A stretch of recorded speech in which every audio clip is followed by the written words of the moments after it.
Popular TikToker Peller has publicly apologized to Nigerians regarding his comment about Nigerians participating in the viral 30-day rant challenge. His comment sparked heated debates online, with many Nigerians calling him out for attempting to silence frustrated citizens. The 30-day rant challenge, started by an NYC member, Ushei Ugwemaye, encourages Nigerians to express their frustrations about the country's economic hardship. Recall that during a recent live stream, Peller said, "If you really want to rant, go to Instagram, go to the market. Don't rant here on TikTok. If they ban TikTok, that is where we will have issues." However, his myopic view on Nigerian 30-day rant challenge online ending heavy backlash across social media. He has now vowed to pressure and tender a public apology and state he was being misunderstood. Peller said don't do the 30-day rant, go to the market. He should not do it on TikTok. Let them not close TikTok. Probably because that's where he gets TikTok. So he does not care about the format people that are sleeping. He's going to let him just continue getting his money.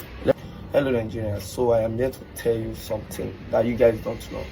You guys misplaced the video, yes, because the live stream I made and someone screen recorded it, I said you should go to the market to go and rant. So no, that is not what I meant.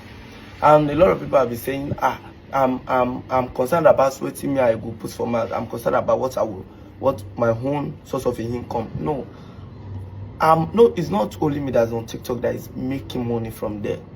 A lot of people are making, even person who don't get follow at all is making money from there, because some people, they know that TikTok, once they post there, the thing go viral and people will help. Once someone have need help one day and post it on TikTok and they raise money for the person and it help the person life.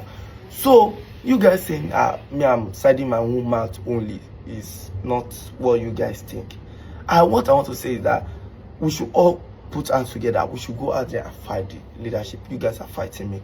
He said he was urging Nigerians to be careful about the rant challenge so that TikTok won't be banned from Nigeria.